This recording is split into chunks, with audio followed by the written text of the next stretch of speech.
What's up? Everything's looking tall. Ooh, I don't like this. I don't like this horse blinder crap. All right, obviously, this right here is the elephant in the room.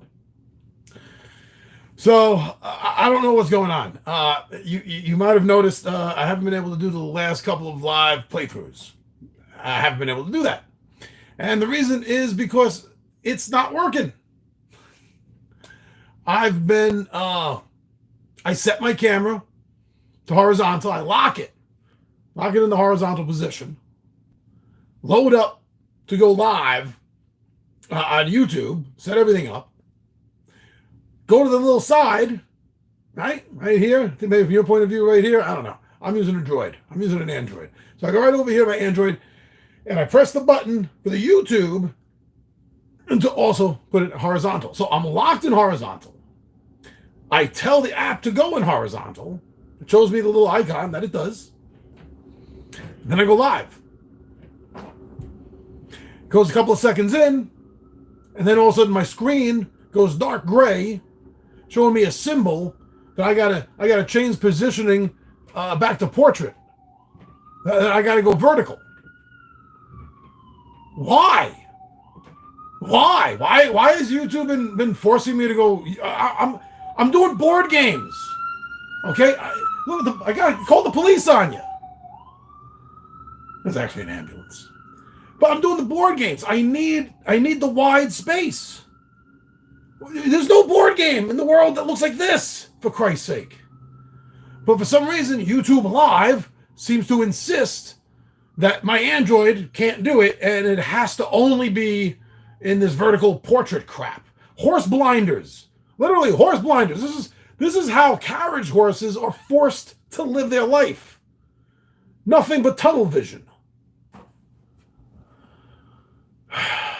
I'm still trying to see what I can do about this. I don't know what the problem is. I've looked it up online, and every single video I find about it all says the same thing. Oh, you just got to hit that little icon on the side of the YouTube app, and it'll go sideways. No, asshole, it doesn't.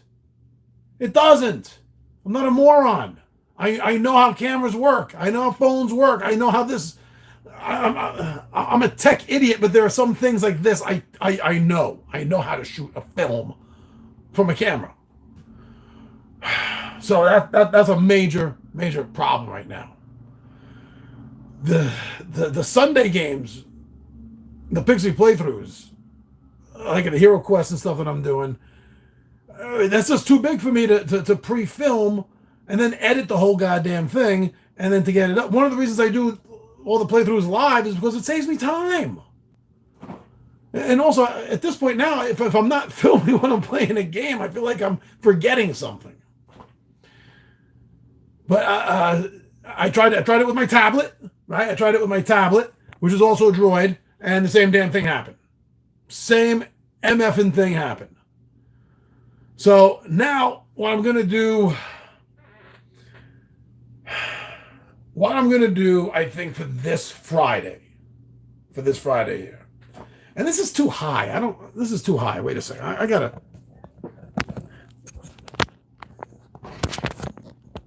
That's better. All right. So let's see. Oh, Friday. So Friday, as far as I know it right now, I will try to go live with a Friday night filler. Not sure which one yet. But I'm going to try it with my laptop. I hate my laptop. Why do we even need computers anymore? We're doing tablets and phones. Why do we even need desktops and laptops anymore? But anyway, so I'm going to try my laptop. I'm going to break it open. The only thing I ever touched the laptop for is anything I got to do directly, like in YouTube. Or actually, with YouTube, there's one thing. A couple of things I can't really do with the phone app or the tablet app, and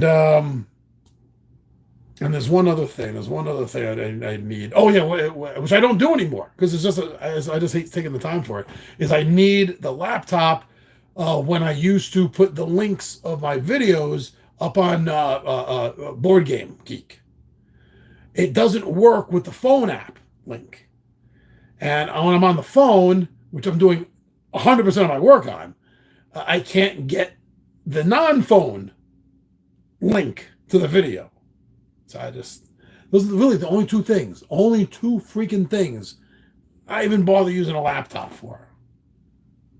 So I'm going to break it open. I'm going to try, see, because it's not a Droid. I forgot, a Linux, something. Yeah, it's all the way up there. I'm going to leave it. But yeah, so I'm going to try that and see if that works. See if I can, and if it doesn't work, I don't know what to do. One of the things I heard is that my Droid could just be too old, which I think it's about 5-6 years old right now. We got it like literally the week before COVID shut down New York City. It was the Monday before New York City lockdown, and that's why we did it, because my phone before that was like 6 years old. We figured we might as well go get me a new phone right away. So maybe it's the technology. My wife even said, honey, to hell with it. We'll just bite the bullet and we'll get you a new phone. I'm telling her, no. This is the cheap Irishman in me. Keep looking at me. The camera's right there. I keep telling her, no. Everything else on my phone works fine, works perfectly. Hell, the screen has never even been cracked in all these years. I take such good care of it. No, we're not going to waste money on a new phone just because I heard a rumor that maybe the more up-to-date Droid stuff will work better. It's a rumor. I have no proof of this. So if that doesn't work, then I feel like I can pre-record a bunch of Friday night fillers, because they are shorter. But yeah, the Sundays with the Pixie playthrough, man, that's gonna be rough. That's gonna be tough. It's like you said, you can't film like this on a board game. Oh yeah, is this live? Slither? Yes, it is live. It is live. Chris, Primal Rage. Yeah, I got this. When I first got this, I thought it was Rampage, the video game. I got this in a box. I almost said bark box. That's what my dogs get. One of the geek boxes years ago. Yeah, I got that in. So then now I remember, I watch your D&D 3.5 content. Not much out there. For 3.5, no. Now, unfortunately, this is the more than it ever has. This is the day and the age of the now. The now. We're selling the now. And that's why, because it's selling. They don't print 3.5 material anymore. So no one attached with D&D officially is going to say a damn thing about it. Then it's going to keep pushing 4, and then they're going to push 5, and then they're going to push 50 or whatever is coming up next. And then we have so many people that just want to jump on every new bandwagon for D&D. You should go back and watch my did a Midday Monologue Monday earlier in the year about just let D&D die. And I still stand by that. Just let it die. There's enough editions out there in physical hard copy as well as PDFs, online material. If nobody ever publishes one more freaking piece of D&D, there's still going to be enough D&D out there in the world that we're never going to have a problem. We're never going to say goodbye to it. It's ridiculous. It's all just a money grab. That's all it is. I have 4th edition. I did not like it at all. I got 5th edition. Did not like that at all. 3.5. I get the jokes. Listen, I totally get and agree with the jokes, about if you're not playing advanced, if you're not playing a basic expert line, and if you're playing 2nd and above, it's not D&D. I get that. And anyone can say that to me, and I have no point to argue with them. But honestly, the way 3.5 flows and the amount of, if you do enough backwards engineering on a character, the possibilities are so awesome. I love the miniature style combat that it uses. And I find it a so much easier thing to bring to new players. Players that have never played D&D at all before. That's perfect. 3.5 is great for them. So yeah, I am so happy putting up 3.5 material. I hope it's by the perspective of others. I hope it's good. I hope you've been enjoying it.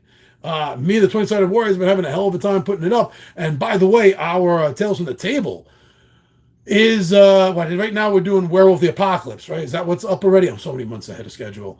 But it is going back. It is going back to D&D after. Oh no, we are in D&D right now. Jeez, I gotta. Yeah, it is. Man, I told you, I'm months ahead of schedule. If I don't have my notebook, I don't know what the hell is going on.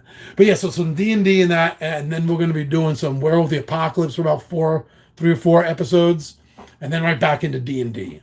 Love it. Love it. 100%. Thank you. Yes, you agree with me, of course. Because I'm not talking bullshit. I'm not talking bullshit because I'm not getting paid to talk bullshit. I mean, I'll tell you right now, I don't watch YouTube or any other social media content about Dungeons and Dragons. I don't. It's worthless.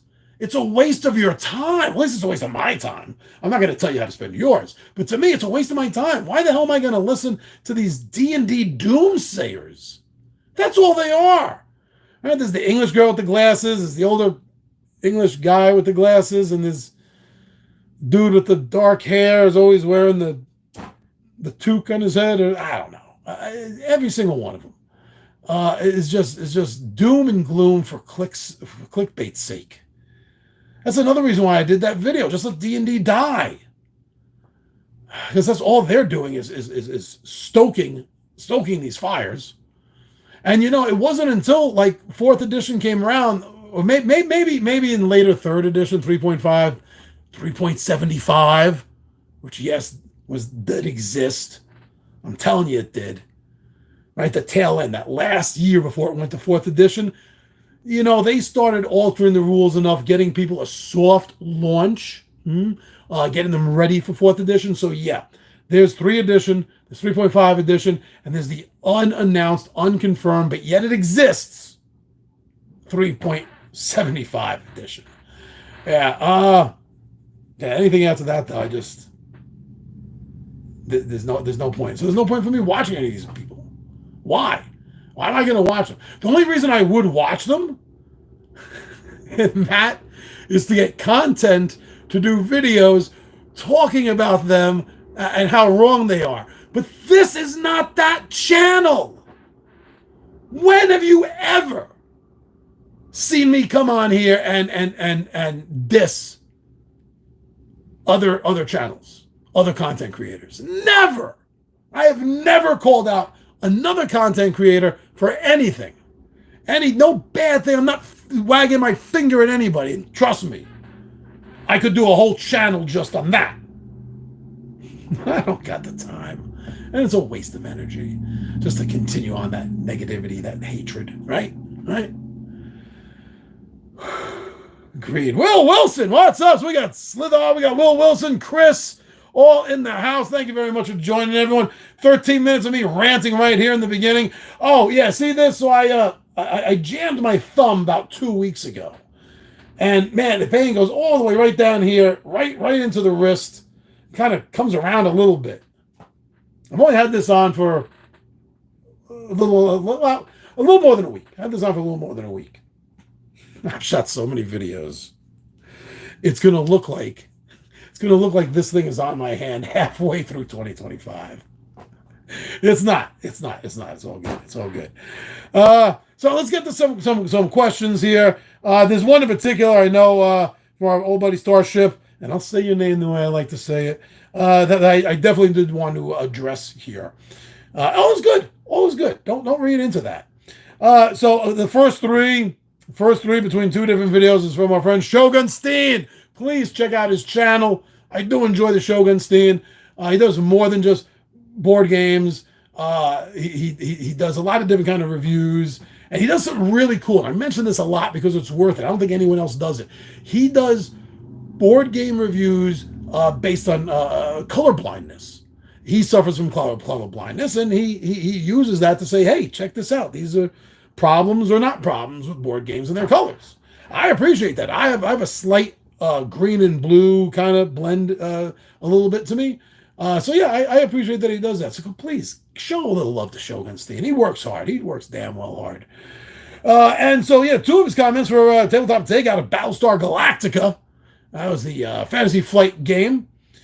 I really wish they had kept the I don't know, kept the rights to the IP for that a little longer. But there's like what 3, 4 expansions for that. I don't know. I gotta go back and watch my own video. Shogun Steen said, "Do you like this or Blood Blood on the Clock Tower better?" I see why you're asking this question, Shogun Steen, because these are both hidden identity games with secret roles, and you're sussing people out. There's a big difference, though. You see, with Blood on the Clock Tower, it is an elimination game, like Mafia, like Are You a Werewolf, which its core seeds, it grows from. So every round, someone is dead, someone is dying. You know that. You don't know who, maybe you think you do. But until that last turn, that last night, you're not going to be sure. Now, it does keep you questioning and guessing and on the edge of your seat just as much as the Battlestar Galactica. Or what's the new version? Because they lost the IP. What's that new version? It's a Cthulian version on a boat, like in the 1930s. Oh, God, the name is eluding me. Didn't think I was going to have to talk about that. But yeah, no, it's the same thing. It does keep that up. But I find a lot more tension when you're dealing with a game along the lines of Blood on the Clock Tower, because there's going to be death. Every single turn, a player is dead. Now, they're not eliminated. I shouldn't have really said that to start with. It's not an elimination game, because even though you may have been killed by the demon overnight, your ghost lingers on. Your ghost gets one more final vote. But besides that one final vote, your ghost can interact with the other players just as if it was still alive. Sometimes you even get benefits for being dead. And these are aspects that although I really enjoy the Battlestar Galactica game, it doesn't have. On the other side, Blood on the Clock Tower doesn't have some really awesome space combat scenes with little cool miniatures. For the nostalgia's sake, I definitely feel like I have to pick Battlestar Galactica. Be more nostalgic if it was the old version, but then it wouldn't be a hidden traitor game, because the old version wasn't about that. It'd be a completely different game. But I think overall, I got to say Blood on the Clock Tower. I find it to be more interactive between the players. The day scenes, the scenes during the day, I mean, that is the most crucial to the player during the entire run of the game. I don't find that feeling, I don't find that aspect in the Battlestar Galactica game. So that's my pick. Now, the other one is, despite the expensive reskin, seems people like this version better. I think the truth behind that might be with the fact that so many people are tired of Cthulhu. I know, it's weird, right? H.P. Lovecraft must be rolling over in his grave that people are so blasé over the great and mighty Cthulhu. But it's like zombies, right? There's so many zombie board games. There's so many Cthulhu board games because these are free IPs and they're familiar. Everyone knows what a zombie is. And most, at least nerdy people, know what Cthulhu is or have some concept of the elder beings, right? So it's easy. It's free. Make more money when the IP is free. You're not charging anything. But with the reskin, with that reskin, it's easy. It's available. But I still think that the reason people are liking it better as Battlestar Galactica is simply because it's Battlestar Galactica. Slithar says, "What is your name, Two Gun Pixie?" My name is Big Johnny G. Well, my name is John. My friends call me Big John, and Big Johnny G was a nickname that actually came about, of all places, when I was working Barnes & Noble back like 25 years ago. And for the sake of the channel, I like the way Big Johnny G sounds. Yeah, my name is John Galvin, G for Galvin. There you go. That's my name. Now, Shogun also made a comment on another tabletop takeout for Tiny Epic Kingdoms. He says, like these games or not, you do get a lot of game with this series. And that's a hell of a statement, because it is true. I like them all, though there's one or two that are on the bottom of that list. Come on. We all have games that we like, but some parts of it may be on the bottom of our list, right? But it's a great series. When I first got into this, which was only a couple of games in, right? I got into this, I think right after Tiny Epic Galaxies. So was that the first or the second in the series? And I got into this, not from the Kickstarter. I got into it a little bit later. But they're a little bit more, I mean, I think they're one step more complicated than they advertise themselves to be, but that's not a lot. That's not a lot. Because they give the feeling that, throw it down on the table, open it up, and you're ready to play right away. And it's not quite. There's a couple of nuanced things you got to read about first. But it is fun. And they do, like you say, like them or not, there's a huge part of this series. Every single one of these games, in the individual games in the whole series, is huge. Even the ones that don't have expansions to them, like Tiny Epic Westerns. I do think that they picked a good name for the series. I think it's appropriate. Yeah. Now here's the one I wanted to get to, because this might have more questions because of the answer. And that is from our buddy, and hold on, I got to get this right. I like saying the name the way I say it. La la la la la la la. My dog has fleas. No, they don't. All right. Starship Chiru Studios. I just really like saying it like that. For D&D Quote the Bard, I don't get a lot of comments on that series, so thank you. For the D&D Quote the Bard that just dropped last week, Children of Sweet Tooth Hollow. This is a series where I try to do my best impersonation of a bard, actually a bard who's an NPC in our current campaign. And yes, in case you're in my age category, you're going to find this familiar. I did 100% rip this off of Danny Kaye. And that is the bard Giacomo the Incomparable, King of Bards and Bard of Kings. So I try to do as good a bad voice that I can for it. So the Children of Sweet Tooth Hollow Starship said, I like the illustrations. Do you use AI? AI is a tough subject right now, isn't it? Especially when answering this, because you never know what side of the fence the person's on that asked it. So no more beating around the bush.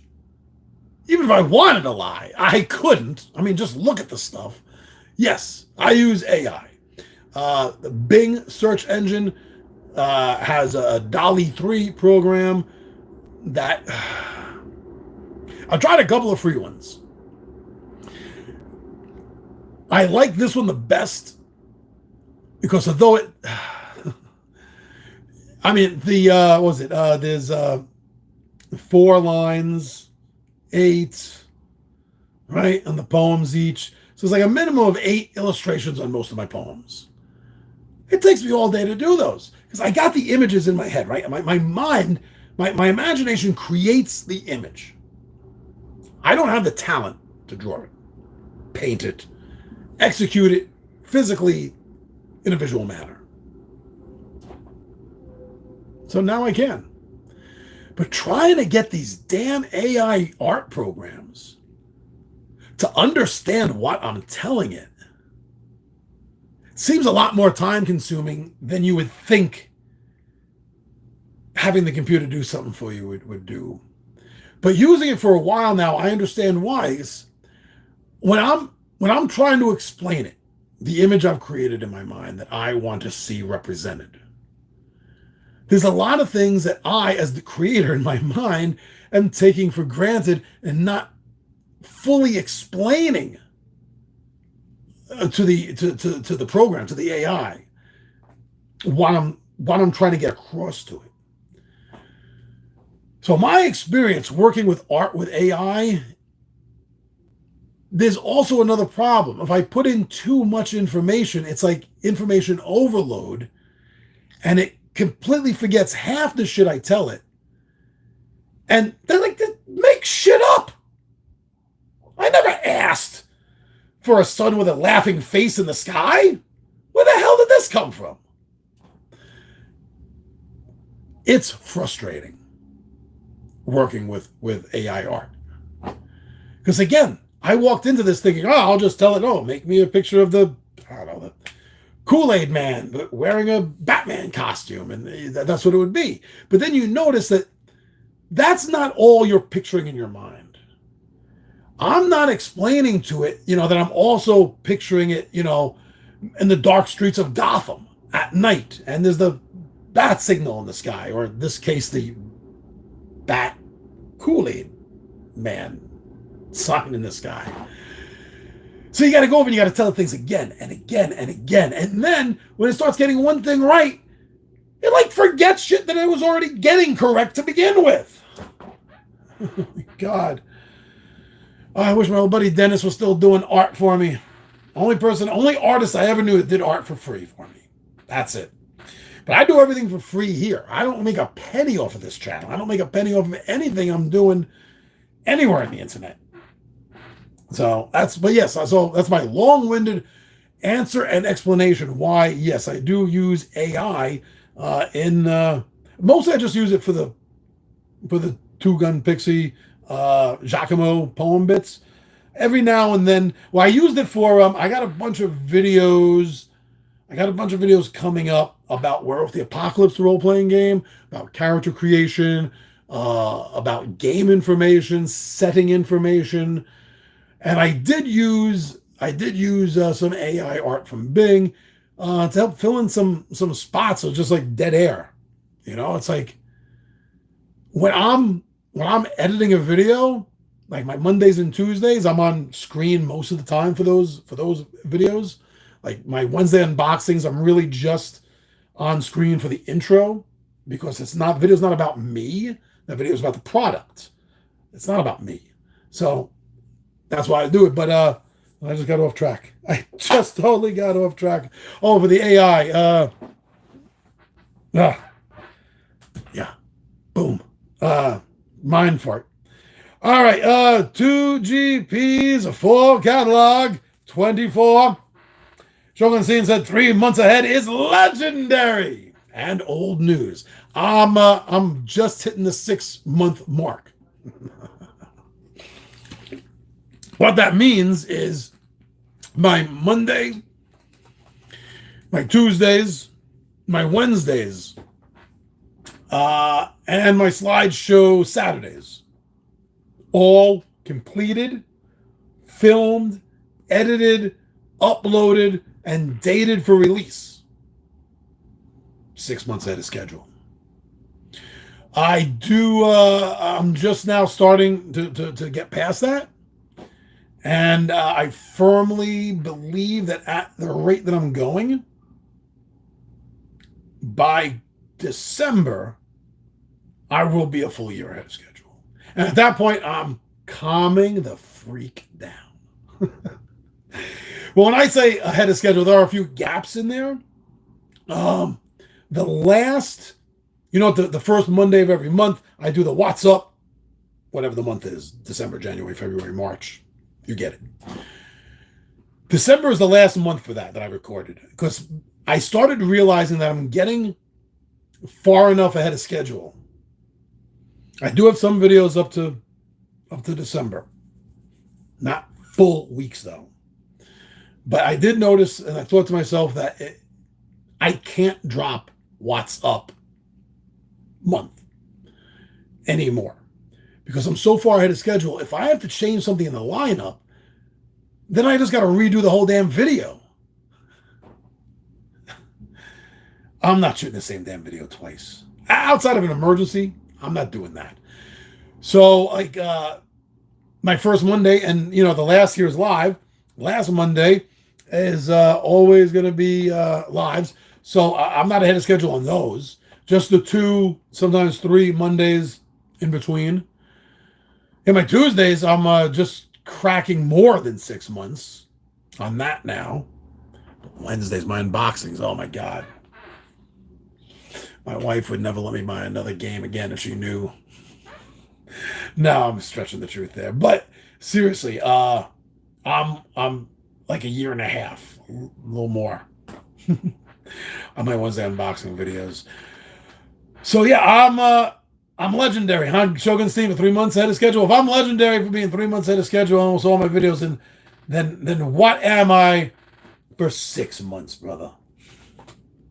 Tabletop Takeout Tuesday, Bag of Dungeon 2, The Cursed Forest. We got a message from the creator. Happens a few times. I like that. So yes, Gunpowder Board Games said thanks to Gun B. I guess it's been 2 Gun Pixie, right? Thanks to Gun Pixie. Bag of Dungeon 3 is in the work. And he said that because during that Tabletop Takeout, I thought to myself, I'm like, hey, this is great. What's going to happen next? They're going to have a third one. Where's it going to be? The first one was a dungeon. Second one was a forest. What's it going to be? A city? A cavern? I don't know. They didn't give us a hint here, but they did say it's in the works. Now, the first 2 games are compatible as solo standalones, or you can combine them. Walking through the forest and boom, you fall into the dungeon, or maybe you find the stairs to the dungeon. That's pretty damn cool. So again, yeah, see what this is. So like forest to dungeon, I'm thinking cavern. Fall down further to the cavern, right? Now, that gave me no hint, so that's just a guess. Battlestar Galactica again. Shogun. Starship. Starship Chiru Studios. For the Battlestar Galactica Tabletop Takeout, thank you for this great review. I loved the level of drama in the 2003 series. I am not a fan. Now, don't jump down my throat right away. I gave it an honest chance. I'm not just being a curmudgeon here. I honestly enjoyed that miniseries. There's a 2-hour movie premiere or something. I really did enjoy that. I like the fact that they had callbacks to the original show, but it wasn't a continuation of the show. It was just like they said, it was a reimagining, but they had some callbacks. But by the time the series started in full, I wasn't feeling it. I think I got through the whole first season, I think. And then after that, I was just done. So, I mean, hey, each to their own. I'd still love to go back and watch the whole first season of the original show. That's a great season. Don't get me started about Galactica 1980 or whatever the hell that, 77 or 80 or whatever the hell that second season was. That was crap. But Wolfman Jack was in it, so that was cool. Now, everyone under my age category, quickly get on Google and look up who Wolfman Jack is. Oh, Friday Night Phil. This is why I almost said Shogun Steen. I had to play on Saturday. A few weeks back, I was at a relative's house, sister-in-law's house, me and my wife. And we ended up playing a new game that I had gotten called Trial by Trolley. And if that name sounds familiar, there is a mental, thought experiment, a moral, ethical thought experiment that this game is based on about you being the driver, the steerer of a trolley. And you come to a part where the tracks go 2 ways and there's people on both tracks.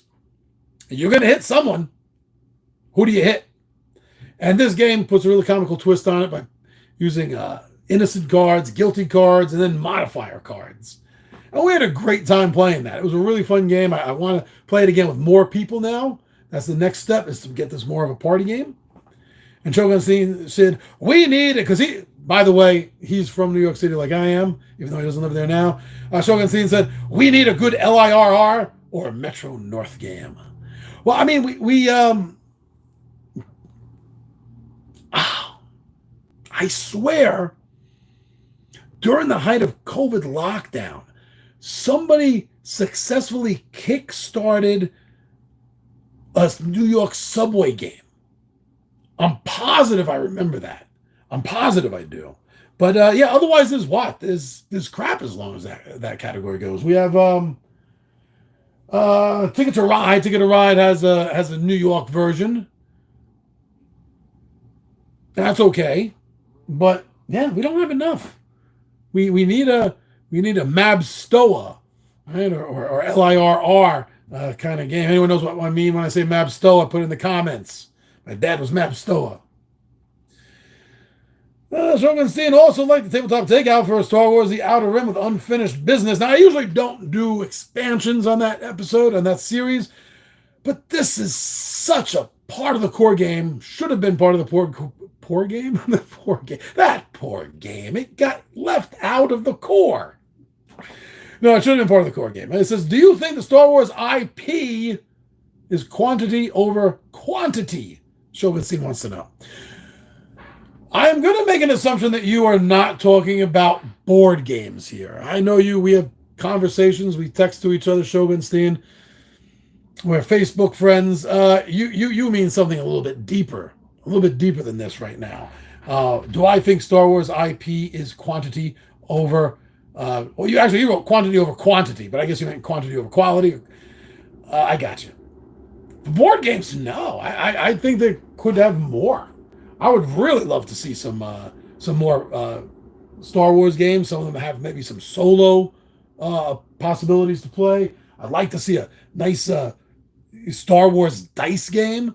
Not a game that has Star Wars dice. I mean, like, there's a pure dice game on it.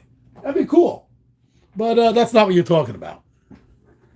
I know you, Shogunstein. It's not what you're talking about. You're talking about Star Wars, aren't you?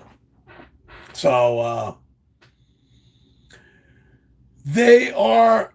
Well, it seems like fatigue is definitely becoming a factor right now. There seems to be some Star Wars fatigue in the fans, especially with the Disney Plus stuff, which I can't honestly talk about because I refuse to watch it. So I cannot give you an opinion on The Mandalorian. I cannot give you an opinion on The Acolyte, other than to tell you that all the negative stuff I've been seeing about it has had me cracking up. Especially the stuff I've been seeing about George Lucas coming down on it himself. But then again, he barely writes a good story himself. Can I say himself any more times? They are definitely just shoving Star Wars IP down our collective throats. Because even though it's in a downslope right now and there's a little bit of fatigue for it, it's still making the money. And the hope is that this fatigue is going to start peaking out of the valley that it's in. And there's going to be another resurgence.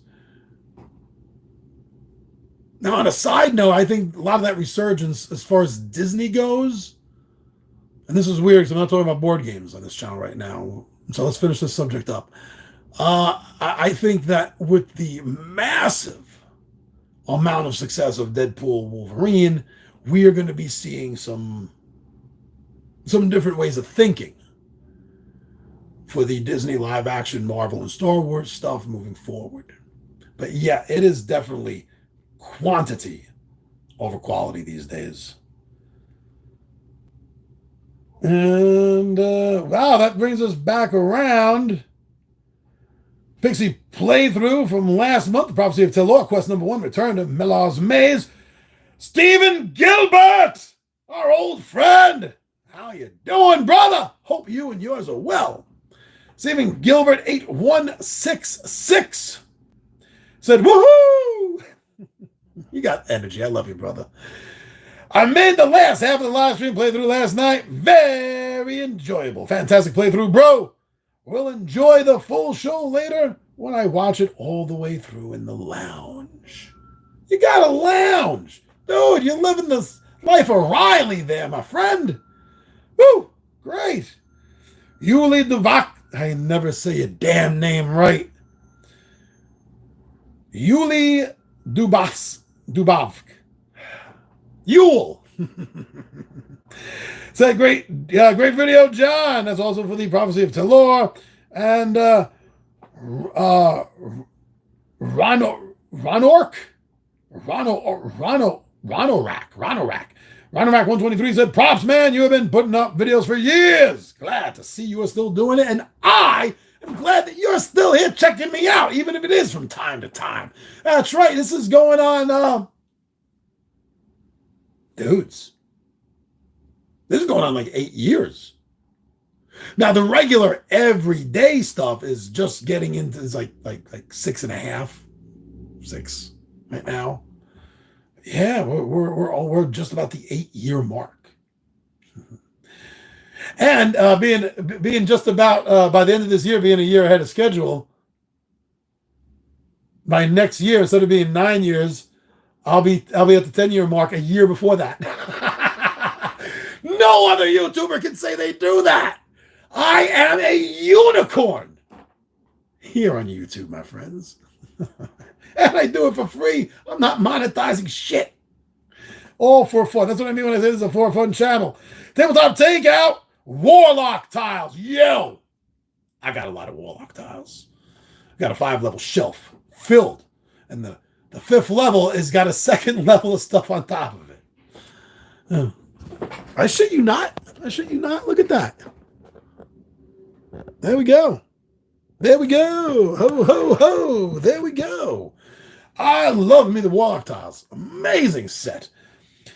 And Mark Campbell, 8622, said it's great to hear from anyone who appreciates the full height walls. Yeah, brother. I wish they would release. Yes, you are 100% right. He says, I wish they would release full height curves. And the angles, too. I don't think they have the full height angles either. Oh, yeah, they need those. And different doors and window packs. Yo, window packs. You know what I was thinking of? I don't think this is what you meant, but check it out. I wish I could make Etsy stuff. I wish I knew printing and design, because I would do this myself, but I can't. I don't know how. If someone hears this and does this, please contact me. I will buy some from you. Send me some for free. I will advertise it for free for you on my channel. What am I talking about? So, and I got stuff right here. I can show you. Hold on. I got a table. I got a table full of Warlock stuff here because I got to build for this week. So look at this. Look at this. Look at this. Look at this. Right. So awesome. Right. This is cool as shit, man. This is. Woo! I could have made a wooden. Right. Could have had to be a wooden floor. Could have gone either way on that. Right. It's awesome. The doors open up and everything, man. It's like, hello, we are here. We're here. We're exiting. Oh, the door came off because I didn't do it right. But anyway, I'm doing one hand. But you get the idea, right? This is awesome. This is cool. No windows. No windows on the wood, on the stone stuff. So what I was thinking is something that would clip over it, right? Why did I put this down for? something very thin that could just lie on the top like this, and over here and on the inside, it's a depiction of a window. I mean, yeah, you're not going to really see through it, but it'll give you the visual cue, man. Oh, I wish I could do that. If you can do that out there, send me some. I'll buy some. I'll advertise it for you. Damn, that's what they got to do for Warlock. But yeah, you are right here, Mark. I am really loving you, brother. Yeah, different doors and window packs. I just talked to my local gaming store owner and pre-ordered 2 of the sewer sets. I got to. That's my next big buy. I've got to get me the sewer sets. Right now, my goal to start with is 2 and 2, right? Because there's a sewer set and there's an expansion set. 2 and 2 is a start. I think ultimately, 1, 2. I'm looking at my table right here. About generally speaking, if you don't know Warlock tiles, you're thinking about getting into it, and you're wondering how much space does it actually build on your table. General rule of thumb: the size of the box will be more or less the amount of table space it can take up. I mean, if you add longer hallways, make the rooms further apart, you can stretch it out a little bit maybe. But as a general rule of thumb. So looking at it, I would definitely need, ultimately 1, 2, 3, 4, I would ultimately need 6. Ultimately need a minimum of 6 of the core set for the sewers. And then I would probably want 4 of the expansion extra parts to it. Now, I've been looking at a lot of sewer stuff because I lack that. Now, there are things I could do really, really cheap, such as getting 2D stuff, Arc Knight, ARC, Knight, like Knight in Armor. Arc Knight has some really good flat stuff, and they have some sewer stuff. So I was thinking, I don't like it being flat. I like the 3D aspect. So I was thinking you could use the flat stuff as like a base on the floor. Again, using this, like if I was making this as a sewer thing, then you could put the flat sewer things right down here, like maybe one line of it here, and then you could build this side up to make it really look like you're stepping down, from the ledge, the walk ledge, stepping down into the disgusting sewer water and whatever's living in there. So yeah, I'm looking to do that right now in the short term, but I really, really want that Warlock stuff, man. Wow, amazing. Continues. Mark still says he's continuing. Best news of all, I should be getting them in 2 weeks. He said this 4 weeks ago. Mark, I hope you have it, man. Hope it looks as amazing in person as it looks on everything I've seen online. Oh, geez. He says he's super excited. Why wouldn't you be, brother? Too cool. Yeah, and I think this is getting us back into the previous comments. Previous comments here from the last month. Anything? I'm so bad about responding. I never do. I'm so sorry about that. That's one reason why I do this. I know not everyone finds or knows of the response, but those that you do, this is so much more personal, man. So much more personal. Okay, yeah, that's it. What else is going on? Oh, okay. I'll be showing this off. For the Christmas stuff. I'm a few months early. I'm getting it now, and I'm really excited since we're talking about Warlock stuff and the tiles for the table. Because if you've been following my Tales from the Table episodes, the behind the screen where I show you the build and I talk you through it and everything. I really love doing this. It is a passion of mine making these builds. So I'm always looking for good material. The buildings of Malifaux I started with years ago after graduating, so to speak, from Warlock tile, Dwarven Forge tiles. And that eventually got me to Warlock tiles. But now, in fact, I got from the buildings of Malifaux, I've been using these as the roof for the Warlock tile stuff. All works out pretty good. And I also might be using these for roofs, even though you don't have to if you invert it.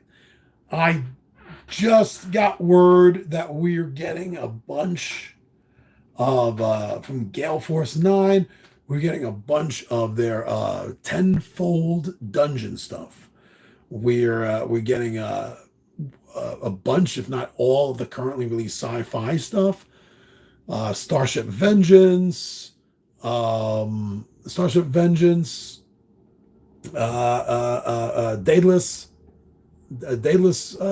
facility, Daedalus Center. There's 3 more. I can't remember them. We'll be getting those in, so I'm really looking forward to this.